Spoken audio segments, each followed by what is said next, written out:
Kain tayo mga guys. Itong ulam ni ramen with spicy. Tapos tuyo. Tapos juice. Suka. Tapos ito yung kanin ko. Sarap kumain kapag galing ka sa gym.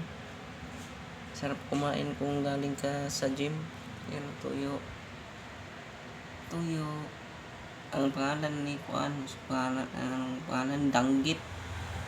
Gusto suka at saka may konting tuyo. Gusto nisin ramen with spicy. Gusto mayroon pa dito. Ano naman pa yan. Maraming salamat. Kain mga guys, kain.